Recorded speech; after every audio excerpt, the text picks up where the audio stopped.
The views and opinions expressed in these historical letters that may contain vernacular used in the World War II era, the post-war era, and the Cold War era do not reflect the views and opinions of any of the individuals involved with this project, including, but not limited to, the podcast's creators.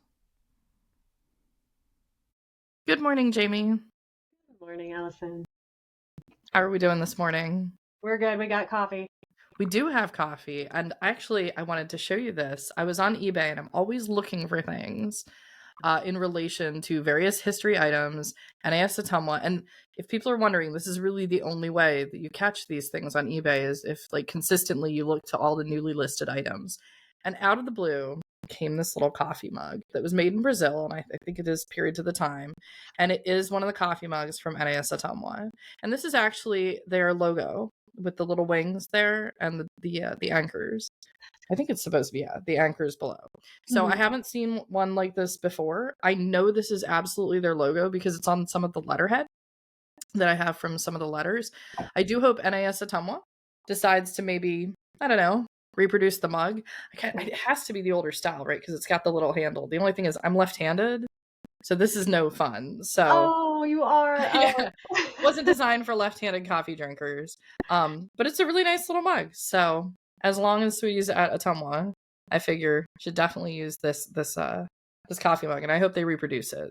Who doesn't want more cute mugs? So as I drink my coffee, that surfaced on eBay. So thank you, mysterious eBay seller. Great little mug. But anyway, today we have two letters that we're going to be reviewing here. They're both from the fall of 1942. So just to recap for anybody that didn't listen to the last couple of episodes, Sweetie is in Ottumwa, Iowa, which is in the southeastern part of the state. She's finished her business course, and she's landed this job that she's super excited about. I think that was for $37 a week. That's what she's making now, working with the contractors at the new base being built at NAS Ottumwa. So we're going to pick up where the story has left off here in the fall of 1942 as she's working at the base. And we'll go ahead and get started.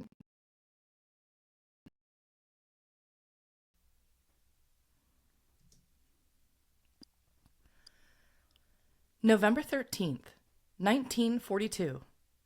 Dear folks, Jean, and Marge's family.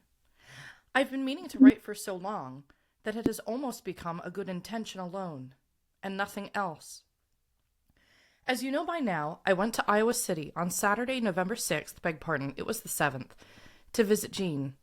I was going to stop in Hedrick to have my teeth fixed, but when one of the Navy officers stepped in and offered to give me a pair of the tickets on the 50-yard line to the Iowa-Wisconsin football game, I thought that perhaps Jean would like to go, and that we could enjoy a really big football game together.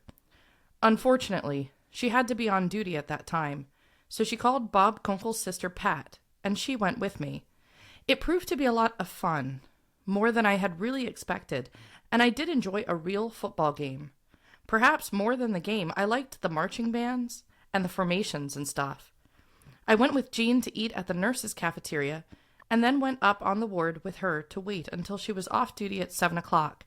Then we went back to West Lawn, and she cleaned up, and then we went to town and met Pat again, and went to a double feature. Incidentally, since I'd had to stay up late the night before, and I was rather tired, she gave me some of her stay-awake stuff, Benzedrine, that didn't even faze me. Pat went back to West Lawn and stayed the night. I slept with Hilma and Jean, and Pat slept together. I went to sleep immediately, and so did Hilma. But Jean and Pat talked for quite a while, I think. Yeah, so Sweetie is honestly kind of the party animal. yeah. She's a 19, 20-year-old girl, so Yep. she has that energy. But oh my gosh, so she went to a football game, game. And I love too that she liked the marching band, and I know that you are very musically inclined. Oh my God. So you can see the similarities, but I love football, and but it's so fun for her to go to a football game, but that takes forever, and then to go out to a double feature. Right. Oh, yeah, she's being quite a social butterfly right now. And yeah, I really do love the marching band. So I marched for 6 years between high school and college in the trumpet line. So there is a bit of a ranking there. Sorry, everybody else in the band, but trumpeters, Yeah, I went to Westchester University and there's 30 trumpets. I've never seen so many egos concentrated in one place as a trumpet line of this size, and I'm sure it's the same in other trumpet lines. Oh, I'm sure. Um, yeah, it's some of the best years of my life, absolutely. Marching band's another one of those big things that if you're in the band, you're just in the band. Like Mhm. that's your whole thing. I remember thinking in Westchester when I was there in the fall, because I played every except for my senior year. I did 3 years in high school and 3 years in college, and Westchester is a music school. So the band was about just over 200 people or so. Big. We had a very interesting time. We have a very great director. We did a lot of the formations. There's two types of bands. Some bands are too big for the field, right? They can't move because they're so giant. We call that park and bark, because it's just like a block. And then there's those giant bands that are exceptional. I mean, I watch the Ohio State U videos on Okay, YouTube. as a person who is from Ohio State, Yeah, Ohio, yeah, yes, we that is it is the best marching band, and the band amazing. was huge at our school too. I was Yeah, not in band, but all of my friends were, and so we were band mhm, geeks. We were like the band yeah, groupies, yeah, and hmm so yeah, I totally know it's a huge, it's it's a definitely a thing. culture all of its own. Yes, Yeah, um, but so yeah, so I'm glad that she got to go to see a football game and she was on the 50-yard hmm line. The 50 right. yard. Yeah, There's no better place for her to be. Like that just dropped into her lap. watching everything. Yeah, so she's having a great time. And Yeah, it's it's just nice to see the social side with the girls. Again, she's hanging out with the girls. No boyfriend mentioned here. Just she got invited. She's going to a game. hmm And she So, didn't bring a boy with her. Yeah, she brought a girl. no, She was gonna take yeah, Jean. Yeah, but yeah. she's just being social. So, But let's talk about like what. So she's like taking stuff to stay awake now. Is this a thing that they did? yeah, I mean, I think there's a bit of, this is modern medicines coming in. 100 years earlier, there's not as much available. There's some medicines for when you're reacting to something, you need to take some medicine. This is the age in which there's like the miracle cure kind of idea coming into the public mindset, right? Like, well, I could see them thinking, hey, need to stay up late, but it's no different for us of being like whatever those little energy things are that you get at the store. Like, this is her equivalent. Yeah, there seems to be some sort of a dependence now. I have never tried any of that stuff. Except my only medicine is coffee, like for I, staying that awake, works. That works. you I know? did one time. I was up all night when I was younger and I was working, Mhm. and I took a 5-hour energy the next day just Yeah, to, and it did help me. I was like, okay, yeah, I feel all right. But yeah, I can see that. It's probably about the same thing. yeah. But remember, her father's a doctor, so she's going to have extra access. And with her sister as a nurse and her mother as a nurse, she's going to get access to these things to try them out to see if they help her. Okay, so she said that she tried some of Pat's stay awake stuff. Mm-hmm. Hmm. Yeah. So, Okay, I was thinking if this was Jean's, then maybe Jean has access to that kind of stuff because she's a nurse. right. And, but I'm also thinking that perhaps, like with her job, I wonder if the Mhm. nurses would just run ragged, especially. Probably. Yeah. Yeah. And also, this is Pat, Bob's sister. So I suspect that Bob is working. This is Bob, the boyfriend of Jean. That Bob is working like a doctor on the ward. So if he's a doctor, then Pat, the sister, is also having access in the same sort of way that Sweetie is. So at any rate, she shows absolutely no hesitation to try anything Yeah. whenever there's an issue. I don't know if that's absolutely a good thing, as the first answer is to like run off and try a substance to assist you with what you need. But I mean, that's what they're doing at the time for sure. That's what she's doing. So for 20 us, years yeah, later. again, Mhm. go-to substance is coffee. Yeah. Mhm. Bob called Jean Sunday morning to wish her a happy birthday, and at about 12, we packed my bag and gathered up all the sight's tempters and went to Florence's house to dinner and spent the rest of the afternoon until time for me to leave. We had a swell dinner, home-cooked. I'm realizing more and more the beauty of home-cooked meals. And then we talked and had fun until almost time for my bus to leave.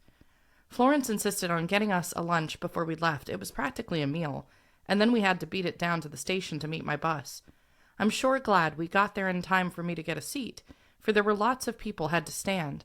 But when we got to Homestead and had to transfer to another bus, I was the last person to find my luggage, you know me, and so I had to stand from Homestead to Ottumwa, and then walk the 2 blocks home.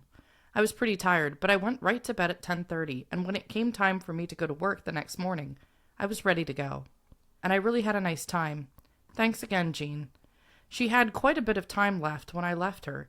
I thought she was going to go to Cedar Rapids, but I've since decided that she didn't go. I'd just about talked her into coming home with me, and then we decided not to. So, and it's really fun, and I just want to point this out that there's a lot of Bobs and Florences. And, We've okay. got Jean's Bob, and then we have Brother Bob. hmm So Brother Bob is calling Jean on Sunday. Okay. And because I'm assuming this is Brother Bob, because Florence is immediately mentioned, and those two are married. And Florence is being very welcoming. We hadn't met, but we heard about Florence's brothers that Sweetie got to meet in a previous letter. Yes. Had just having a nice home cooked meal every now and then after running around so much. She was really looking forward to it, and she's really enjoying the relationship she's building with Florence. Well, that's such a lovely compliment to say a swell dinner like that's Small dinner, yeah. If anybody says, especially when my family tells me like, Mom, I love this, I just like, yay. Yep. So Yeah. that's a lovely compliment for her. Mhm. And it's so nice that she was able to spend so much time with her family. Yeah. Because it's been some time. She's been in Ottumwa by herself for a while. Yes.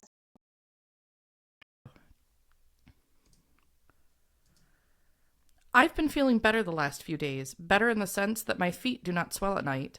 I do not wake up with my eyes swollen as they were, but I'm continually tired. I go to bed at 8, 8:30, or 9, and then wake up in the morning feeling like I'd never once been to bed. I do not feel as uneasy as I did about the swelling, but I'm continually worn out, and I wonder if Daddy would send me some pep tablets or some vitamin tablets or something. Be sure it isn't cod or castor oil. I'd been having some more trouble with my wisdom teeth, and so yesterday I just up and went to Hedrick to have it looked after, as well as have the one taken care of, the one the filling dropped out of. He did fill the one, and then after just looking at the wisdom tooth, decided it was in need of some attention. He took an x-ray picture of it, and it showed a pocket behind the tooth that was showing quite a little inflammation. And so between the dentist and his office girl, they talked me into letting them pull it. They did, and after a lot of pounding and pulling and sticking and bone cutting, they got it out. I was so darn shaky that I could scarcely walk, but I got out and drove back to Ottumwa before the Novocaine had begun to wear off too badly. I got home and took several aspirin, rinsed my mouth out with warm salt water, and got along just fine. I want to know just what you think Dr. Foote charged me for one filling darn good sized, 2, x-ray picture, and 3, the final pulling. Well, I think his charge was extremely reasonable and well worth the drive to Hedrick. It was just $3. What do you think of that? I woke up this morning feeling a little weak, but with the usual tired feeling, I didn't think that amounted to such a great unusual thing. I went to work, and it hasn't hurt me enough to take a single aspirin all day. I wonder if it had to be done right away, but I guess it was the thing to do. Don't you? Yeah. $3 for the dentist's appointment.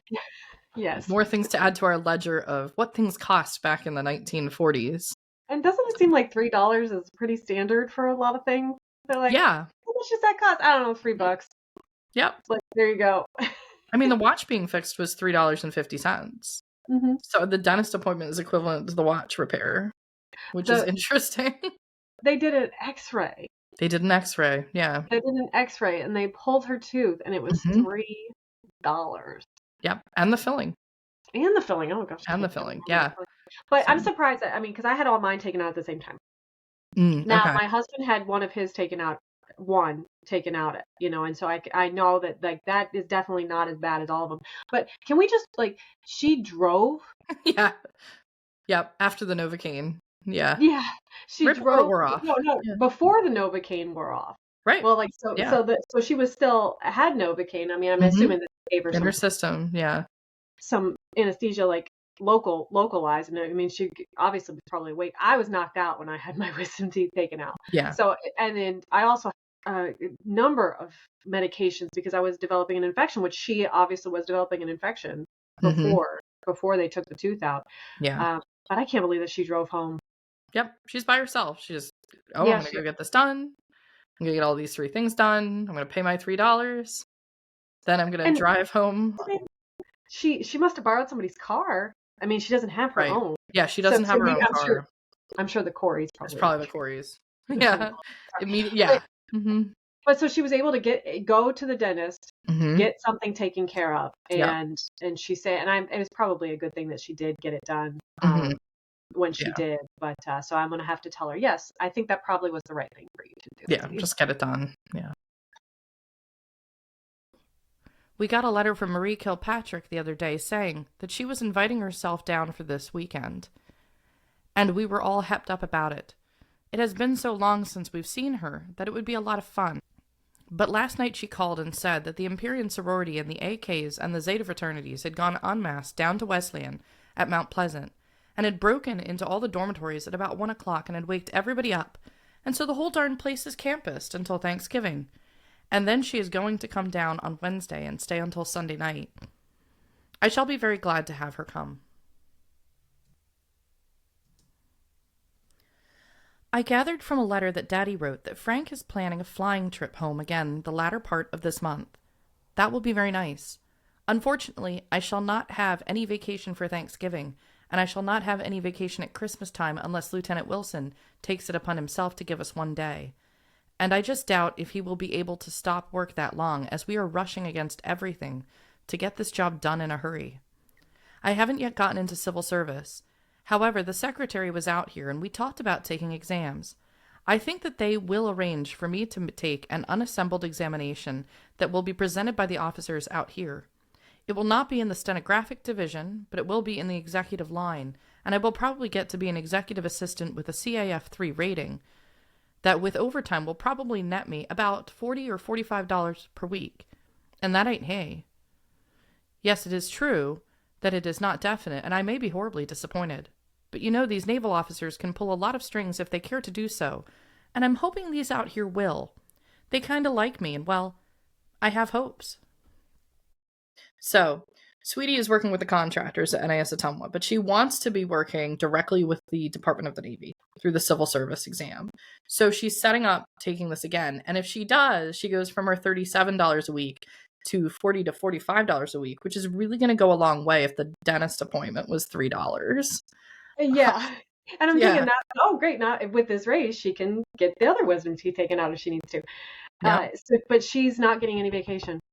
Nope. No She's not, vacation. I mean, not even She's for working. major holidays, they're not allowing Mm-hmm. them. Can you Yeah. imagine? And I mean, I know that it needs to be done because there's a war. Right.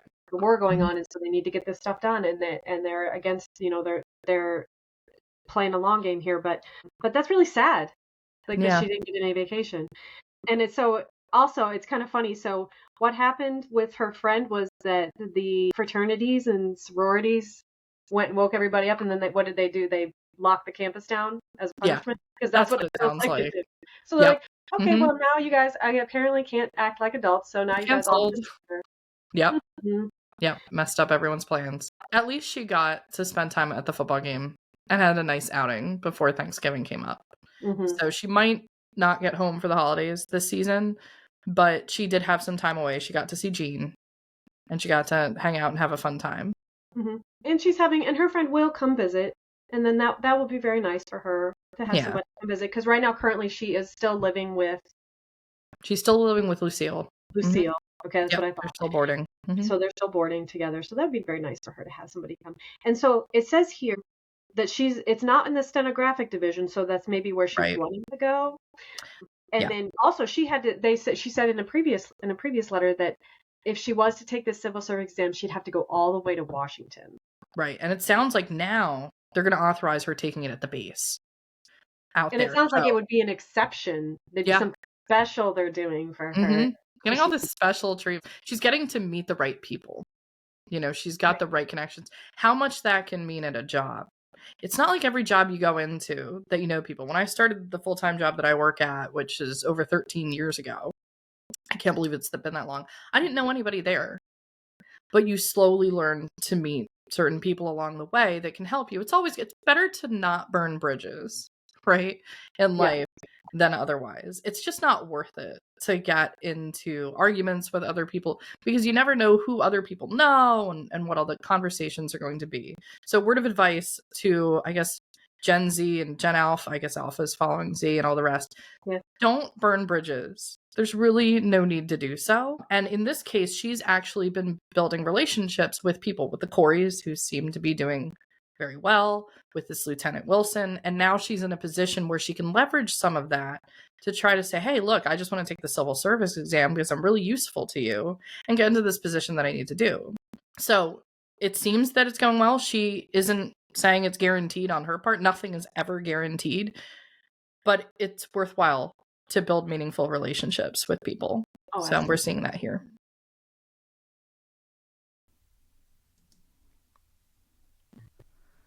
Lucille has planned a big weekend this week.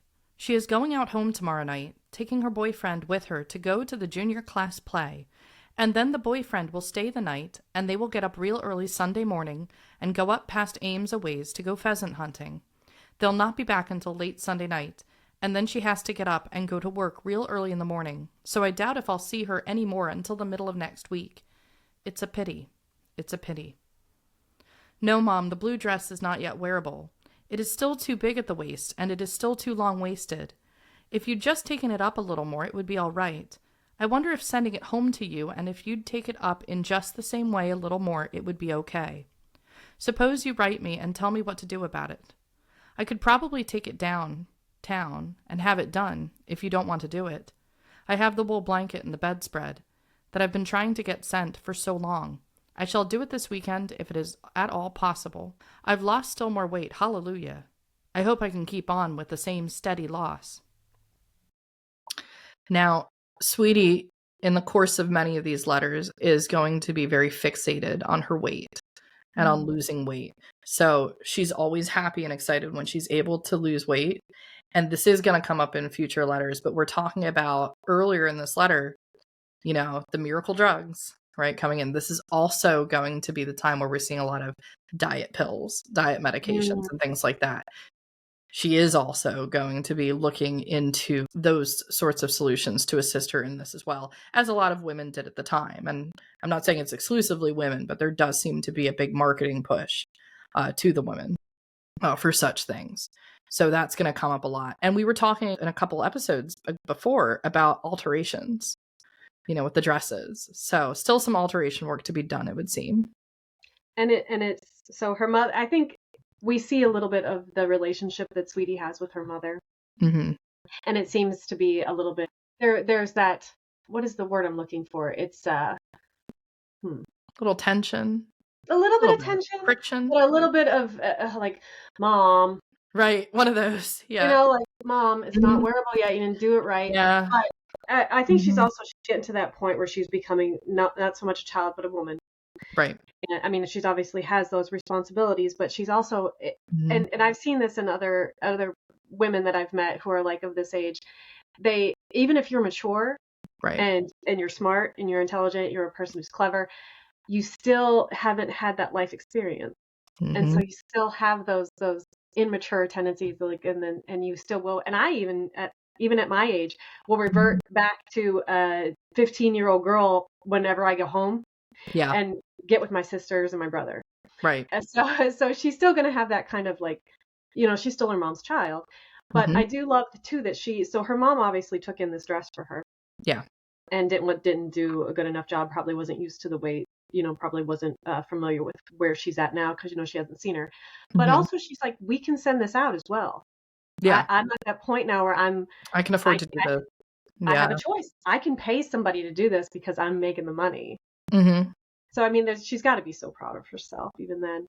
Yeah. And she's got other things that she needs to get done too. So she's like, hey, I can always send it out, Mom, but, you know, I suppose you just let me know what you want me to do. Yeah, there's still that level of respect, obviously, to the mother figure. You know, it's interesting you mentioned what you did, which is when you get home, especially holidays, the parents are the parents and the kids are the kids. That relationship never ends. But I do kind of remember those distinct times in the past when I was like 18, 19, 20, I did think I knew it all, but I was still treated as a kid. It's interesting when I first started to recognize that I was being treated by my mother as an adult woman as opposed to as a child. It's like you can tell in the conversation, which is, oh, we're actually like socially gabbing and talking like woman to woman as opposed to mother to child. Yeah. And so I don't know if she's at this point yet. I Oh, suspect she isn't, but she's gonna start to go this way a little bit.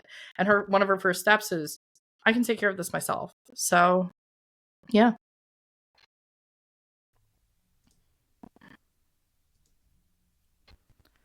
I gathered from a letter that Frank is to come home. Will he bring Maida with him? Florence treated us so nice when we were up there this weekend. She really made us feel like we were sister-in-law.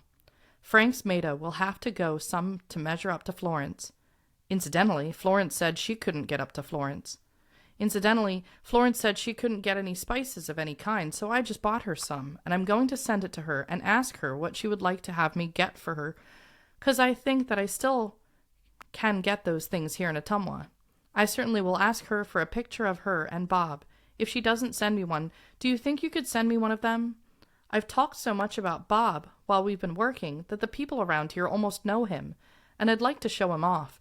And with him, of course, is Florence, and I'd like to include her too.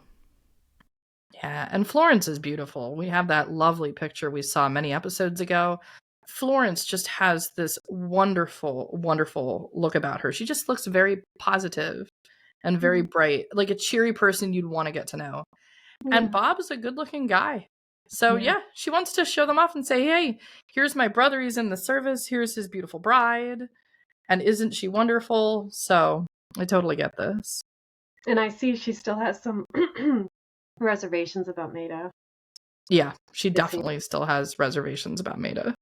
And her weekend with Florence, or her time with Florence, kind of just, I think, deepened that, because she's like, oh, well, Florence is so great. Yeah. So. I liked the picture of M.A. with her little Scotty hat. It was sort of off the record and casual enough to make it very good. I did not like the one of Mom too well, but it wasn't bad by any means. I would like to have some of them. I'm talking about them after seeing the proofs that Jean had. I'd like to show the Coreys my family. I wish that I could go to Sister's again and make friends with Chris.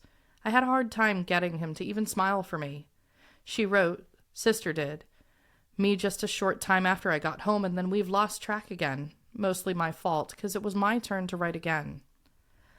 I'm not feeling too hot today, after a day of quietness from my tooth. I've had a very bad headache that aspirin has helped, but not stopped. I shall go downtown after work and then go home and do the necessary work and go to bed. Yeah, and then just the mention of Chris here. So M.A. is one of her nieces through Margaret, her sister that they commonly call as sister. Chris is Margaret's son. So she doesn't have this relationship she has with M.A. She doesn't have it yet with Chris. They're both young kids at this time period.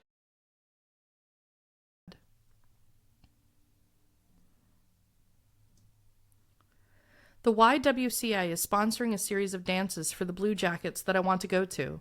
You have to go down and register at the Y, and then they issue invitations when they want you. I went too late, and now I can't go. They've got too many girls. Well, I'll quit now and go back to work. It's taken me 2 days already to get this going well. Oh, yes. Did you by any chance see in the paper where Betty Jo Avery and Hazel Wells were involved in an accident where Betty Jo's boyfriend was killed? She went through the windshield and was badly cut on her head and hands. She was in the hospital for a day or two and was released on the day of the funeral.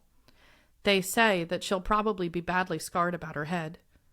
The boy died a day or two after the accident. The other girl was not hurt so very bad, I guess.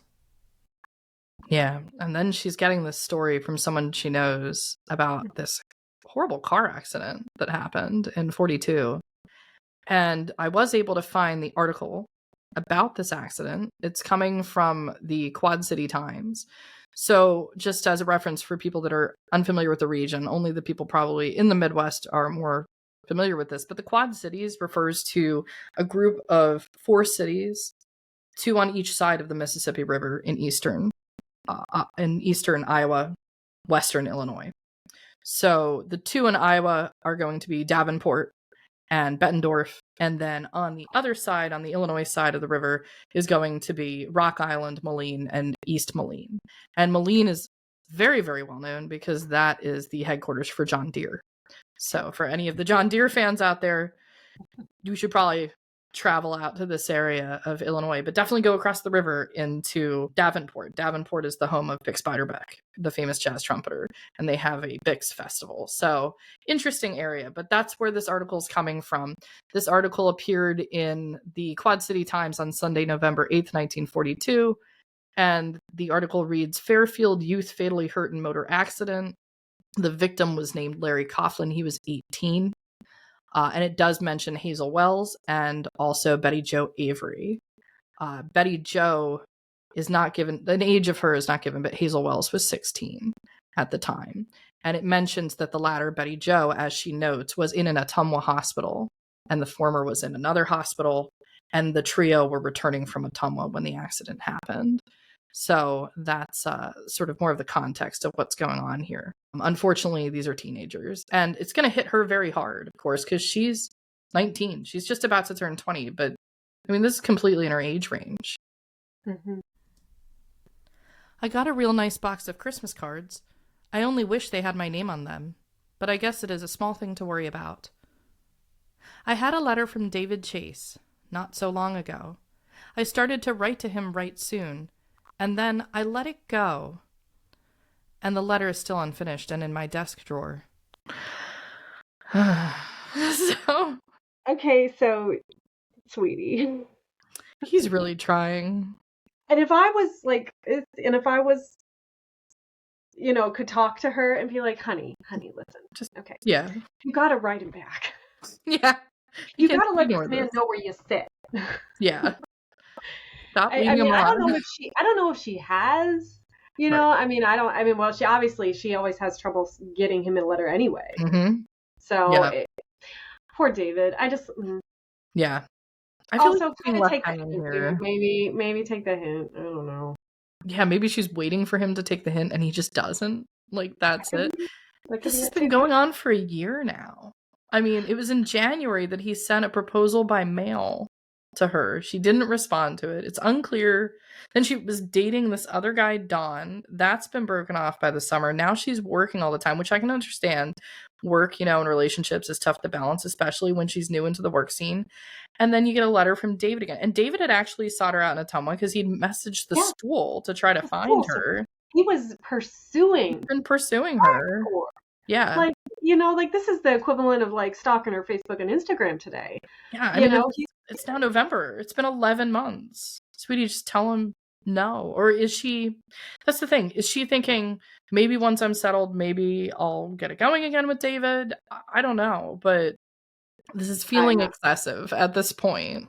Yeah, it's kind of getting to a ridiculous point. It's and I do love too, how she wrote well, I'll quit now and go back to work. It's taken me to, and then she just writes 2 or 3 more paragraphs. Right. Yeah. Mm-hmm. This kind of seems to be a dump, though, a mind dump. These are the things I forgot to mention. Let me remember this to tell you. Oh, David Chase wrote me again. Haha. Yeah. And then also, it did seem like a little bit of a brain dump.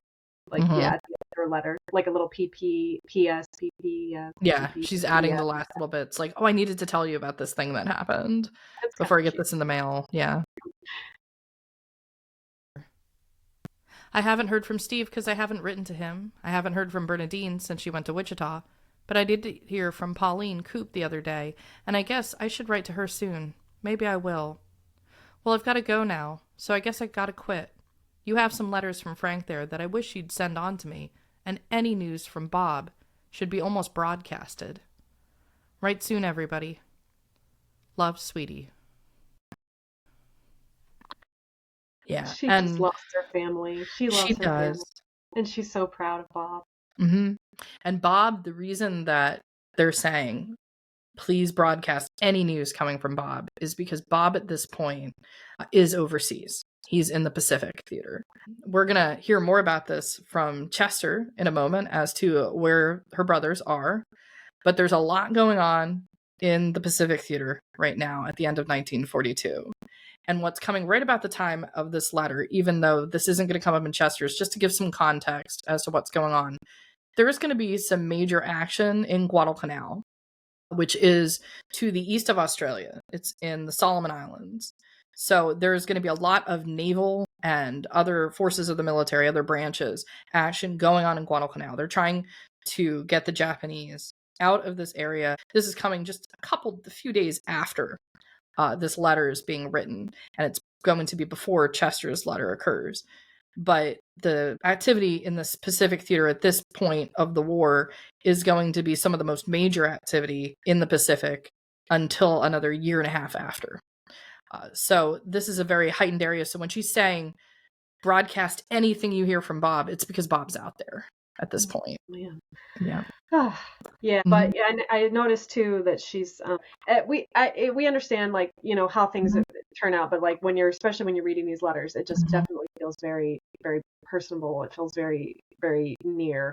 So and you can see too, right, soon everybody, a lot of her letters when she was at Parsons, and after she left there, was like, please write me, everybody, guys, could you please write, like, and this is just like, right. Yep. Okay. We all Great. know I got what's going stuff on. to do. I'm busy. I got a football game I got to go to. I got to get to work. Yeah. Like, so she's there's definitely been a change in her attitude with the letters. Yeah. So I'm very excited to hear from Chester. We haven't heard from Chester in a long time. We haven't heard from Chester for a few episodes here. And Chester is writing to Bob, actually. So how these letters came into the possession of Jean is somewhat unclear. But somehow, and what I suspect it is that Bob would send it on to Jean so that the news would be circulated and it would wind up stored with Jean's letters. But as a result of all of this, we actually get to see what the father is saying to the son in the service, which is very, very interesting. There are going to be some future letters also coming from Chester to Frank, who's also in the service, but this one specifically to Bob. And what's going to be heard at the beginning is where the mail is going to be sent. This doesn't necessarily mean that Bob is in California. This is going to be read that all the letters are being sent to the postmaster, and then the military is going to have to distribute that to where the specific forces are. So even though he's overseas, everything's to the postmaster, in this case in California, because it's the Pacific theater of the war.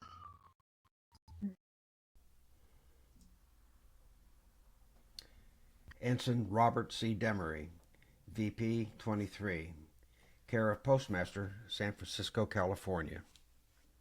December 8th, 1942. Dear Bob, I was not able to write your weekly letter last night as we had too much to do in order to get everything done. As I had mentioned to you the week before, Frank was over to see us for about 2 days before he took his station at Camp Murphy near Miami, Florida. Perhaps he had already told you that he was likely to go there for at least more or less longer period of training before he should be elsewhere. We had a good time while he was here. Juan and Florence came over to Des Moines, and we all assembled at Lizzie's for our dinner.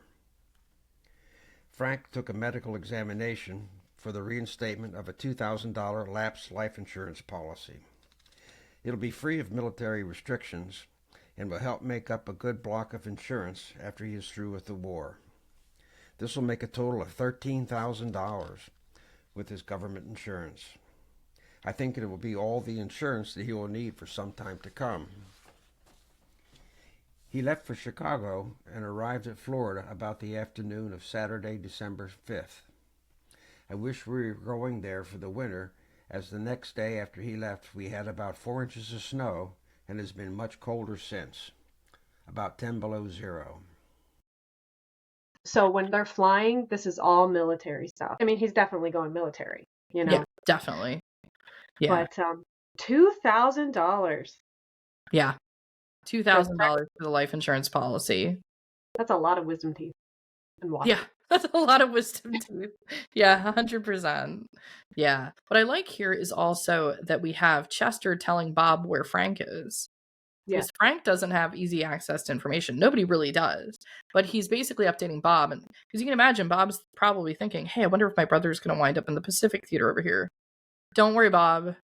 Frank's in Miami. So Like he's far away from everything as he can get. yeah, he's not anywhere near the Pacific Theater.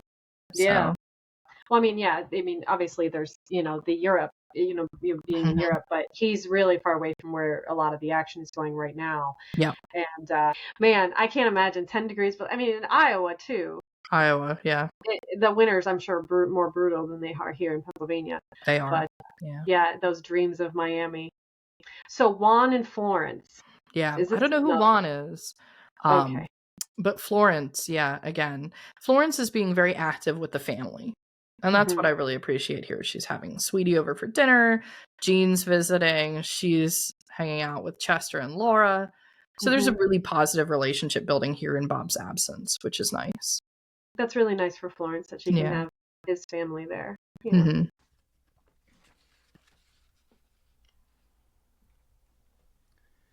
The bounty, loot, or collection that you sent us has been divided among our several selves, and we are hoarding it accordingly. We would like to have more word from you. We would think that we were able to practically write you every week, that you would be able to write us at least twice a month. If I were where you are, I think there would be much that I would be able to tell the folks about back home. Did the censor not care either? We do, however, enjoy these late descriptions of the rainbows and the undersea marine life, trophies, etc. Yeah, he's in South Pacific. So Chester being a doctor, he's very fascinated with everything. And Chester, one of the things he does is he writes questionnaires. If he doesn't get the answers that are sufficient for him, he will directly ask, like, this is what I am asking you to tell me about. And then twice a month, he's not asking for too much for the letters there. The censor is the other thing. So these are military letters. You can't give away military secrets. So the Right. censor is Right. checking what's being sent.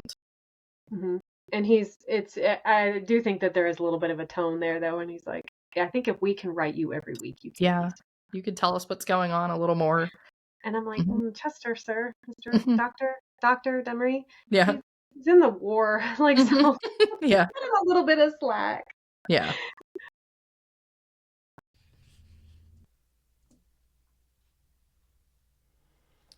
Sweetie was not with us on our last visit to Lizzie's, as she was supposed to be working, and she was home just a week ago Sunday and could not get away 2 weekends in succession. Lizzie's kids, M.A. and Christopher, are growing and getting fat. Chris is walking and he shakes the floor when he suddenly sits down. He is making good progress talking, and the next few months will reveal interesting changes in him. We will be able to note changes every time that we see him.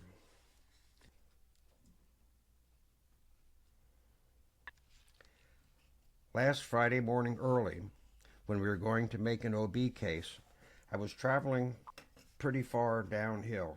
I was not able to take the abrupt curve and went off the road into the ditch with the car. Nothing was hurt, but we were delayed in getting pulled out and getting onto the case. We are supposed to have collected $30 on the case, but were only proffered $10 when I took it upon myself to go out and ask the man for it. We are afraid that since the rest of it is going to be slow and hard to get also.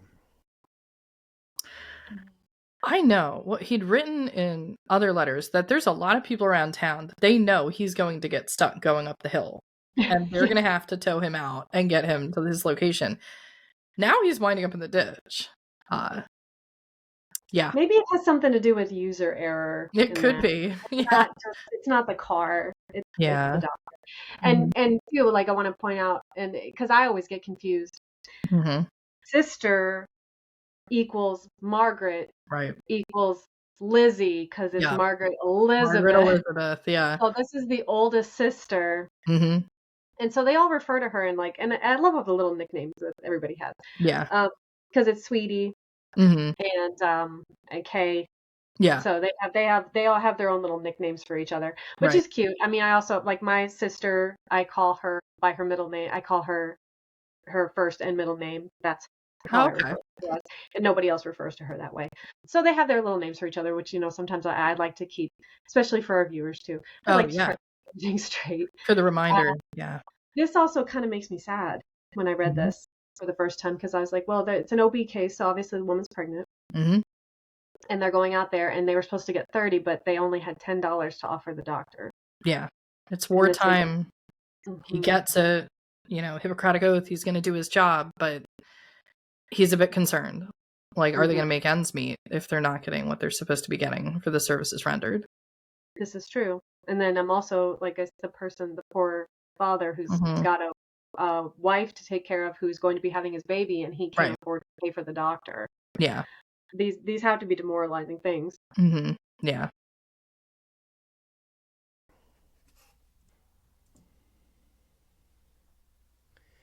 We hope to be able to get the rest of those pictures printed and sent on to you so that you will get them sometime before the holiday season. We hope that you will receive the last batch that I sent you of your California trip.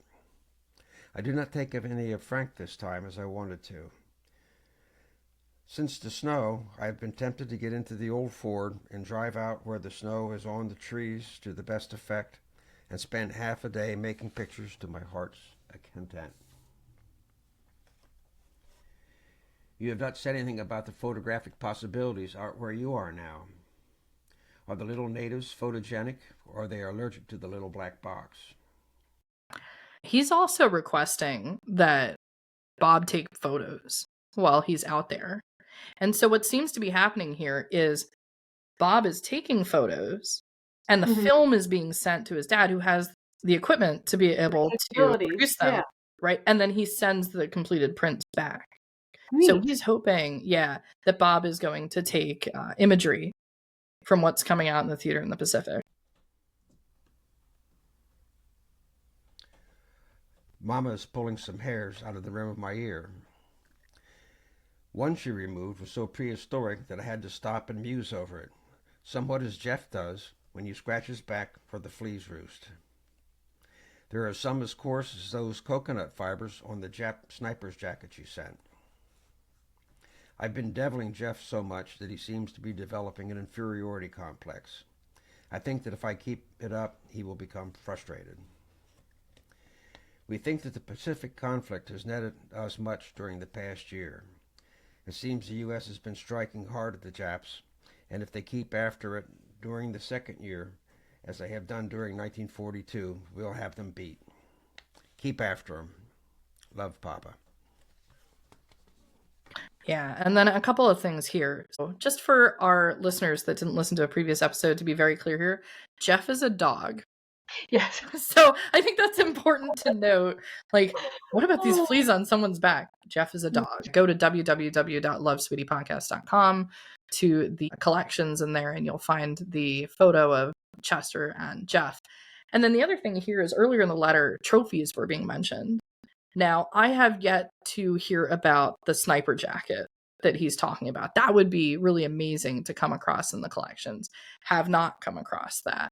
Can't hold it up on the screen and say, here's the thing that he's talking about. But they were talking about trophies, and I get the sense that that might have been considered one of the trophies, or some of these items being sent home. Yeah, so he did say that the collection was distributed. Yes. Yeah. Because Sweetie did too say that she had $1 from Hawaii. Right. So the Hawaiian dollar, yeah. So someone got the sniper jacket. Not clear yet on where that might be, if it's still with the family today. There was coconut fibers on it. Coconut fibers, yeah. Camouflage, I'm assuming. But has this moment where he's comparing it. Yeah. Okay, and two, I have to say, when I read this, I was like, same, Dr. Demaree. Because, like, ooh, I grew that. Yeah, exactly. And he's a doctor, of course, who is instantly fascinated with, and then he looks to the thing he can empirically compare it to. It looks like from the dog. I think we all are used to, this is like a terrier, right? So we're all used to sort of seeing like the dog fur. Yeah, like that. Oh, this is so funny. And Mama was pulling some hairs out of my ear. Hey, baby, can you take care of that real quick? Look, it looks like the whole interaction. And they're home by themselves, right? Because everybody has left. All the children are grown. Mm-hmm. So they're probably home by themselves one night. Right. He just got back from a OB appointment, going out to help somebody. And he's like, hey. But yeah, that's cute. That's cute. I love that that's what he decided to share with his son. Right. His son at the front. Because he's thinking, okay, this is a funny story. Maybe they need a good laugh out there in the front too. So that's a good point. But yes, and he's he's being supportive too. Keep after him. He is. Yeah. Can't imagine the pressure and the stress to hear from home, something that's really easy and saying, hey, you know what, we're getting good news, just keep doing what you're doing and taking care of business over there in the Pacific Theater. So all right, well, that's it for all of the letters for today. As we just mentioned, I hope everybody takes time to check out www.lovesweetiepodcast.com. More and more content is being added into the website, so make sure you take time to check that out if you haven't already. If you're on YouTube, please like, share, and subscribe to this podcast. And then if you're on the other podcast channels and you're listening to the audio version on Spotify, on Apple Podcasts, and the others, please leave a review if you can. It helps increasing the viewership here. I think we're going up in numbers, so welcome to everybody who's new. That's it for 1942. That's it for 1942. Yeah, closing out the year. So and we will see you again, and next week will be episode 10. Episode 10, double digits. We're into double digits. We're in double digits, yeah. All right. Awesome. Thank you, everyone. Thanks, everyone. Thank you for listening to this episode of the Love Sweetie podcast. For more information on Sweetie and her life, as well as more information on this podcast, please go to www.lovesweetiepodcast.com. Again, that's www.lovesweetiepodcast.com.